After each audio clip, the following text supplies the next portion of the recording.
Hey everyone, I'm MICHAELJOSH coming to you from my living room here in New York, instead of the Steve Jobs Theater on the other side of the country, where Apple's September event just wrapped. But nope, there was no iPhone 12 announcement. That is being reserved for another event, which has yet to be announced. Instead, today Apple announced a whole bunch of other exciting stuff.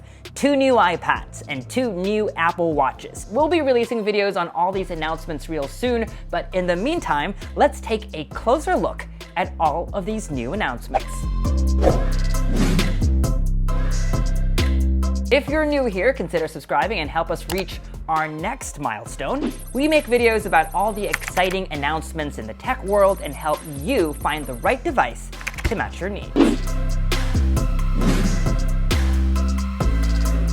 Let's start with the biggest announcement. I don't think my mom is going to be thrilled because I bought her an iPad Air last year, and now there's a newer and better one.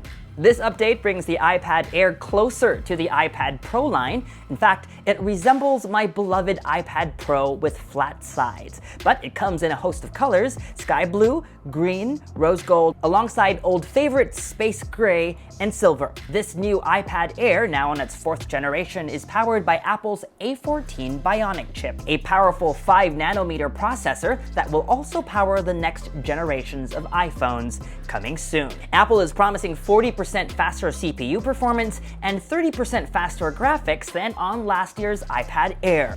It's got a 10.9-inch Liquid Retina display, which is just a tad bit smaller than the 11-inch iPad Pro, a 7-megapixel FaceTime HD camera, and the same 12-megapixel wide camera that's found on the iPad Pro. I'll hold off on any comments till my review, but looking at its $599 starting price and the features that it offers, this is looking to be the most value for money iPad that one can buy today. I'm also excited about the return of Touch ID. Unlike the circular home button we remember, Touch ID is now built onto the power button on top of the device.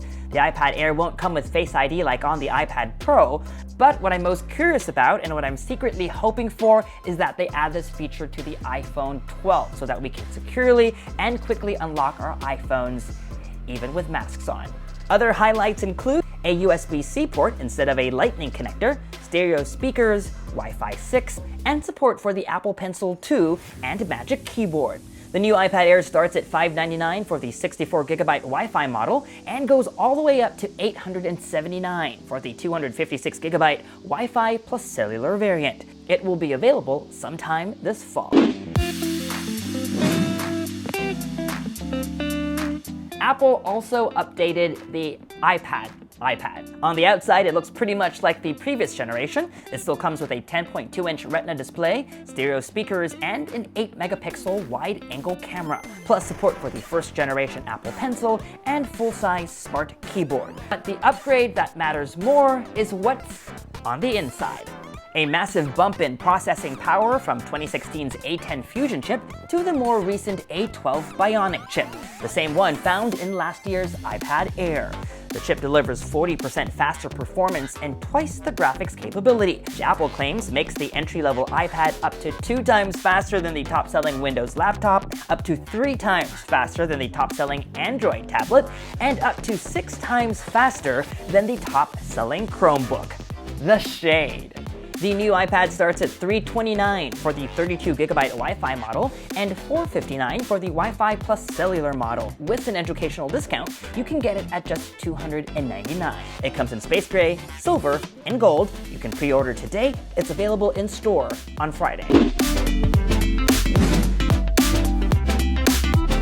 If you watch this channel, you know that I always have an Apple Watch on, even if I'm reviewing an Android device. Some of you may also know that I also have a large collection of Apple Watch bands. So I'm pretty excited about the new Apple Watch Series 6. Of course, with any update, Series 6 is faster thanks to its new S6 processor, but it seems the biggest update comes in the form of a blood oxygen sensor, very relevant to these times. This feature measures your blood oxygen levels, which contains vital information related to your breathing and circulation.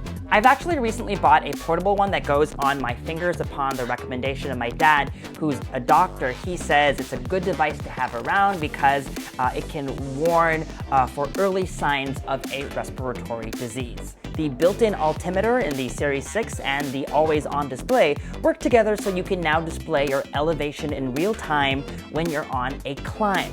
And speaking of that display, it's 2.5 times brighter than the Series 5 outdoors. The Apple Watch Series 6 starts at $399 and comes in new aluminum finishes, including my favorite colors, blue and product red. Kinda want both, to be honest. Stainless steel models are available in graphite and yellow gold, while Apple Watch Edition will be available in natural and space black titanium. Now, while Apple has always kept around an older Apple Watch as a more affordable option, this time around, there's an official, cheaper offering called the Apple Watch SE, said to be a watch with having elements of Series 6 and all the essentials. In short, it has last year's S5 chip and all the fitness and health tracking features, but no always-on display, no ECG, and no blood oxygen level monitoring. The Apple Watch SE is made from recycled aluminum. On top of these hardware announcements, Apple also introduced a new kind of band called Solo Loop, which looks like the sports band that's just one continuous piece. There's also a braided Solo Loop. On top of that, a whole range of new watch faces, including what I think I'll rock next, a Memoji face. Both Apple Watches are available starting Friday, and you can pre-order starting today. Before we go, a few more important announcements from today. This next one, called Fitness Plus, I think might just be a game changer. A $9.99 per month service that includes guided fitness workouts from trained professionals. I have a feeling this might kill services like Peloton and Mirror. Apple is also debuting a service called Apple One, which bundles some or all of their popular services so that you don't have to pay for each service individually. The individual plan includes subscriptions to Apple Music, TV Plus, Arcade, and comes with 50 gigabytes of iCloud storage for $14.99, which saves you $6 a month. The family plan includes the same, and 200 gigabytes of storage, plus the ability to share with 5 family members, amounting to $8 in savings a month. And last, which is what I'm getting because I already pay for all of these services already, the Premier plan, which covers iCloud, Apple Music, TV Plus, News Plus, Arcade, and the upcoming Fitness Plus, and 2 terabytes of storage for $29.95. And yes, that will save me $25 a month. Finally, iOS 14, iPad OS 14, watchOS 7, and tvOS 14 are all available tomorrow, September 16th. There's still no word on when the iPhone 12 event is happening, but my guess is Apple will make an announcement real soon. Maybe they're just waiting for all of this news to die down a little. Which of these announcements, though, made you most excited? Which device are you looking to buy? Leave me a message in the comments section below. As promised, we will be doing reviews on all of the devices announced at today's event, so to make sure you don't miss any of that, subscribe to our YouTube channel and hit that bell icon so that you get notified as soon as we upload. Follow me on social media for all the behind-the-scenes fun stuff, and as always, make GadgetMatch.com your daily habit. Until the next video, I'm MICHAELJOSH. Thanks for dropping by.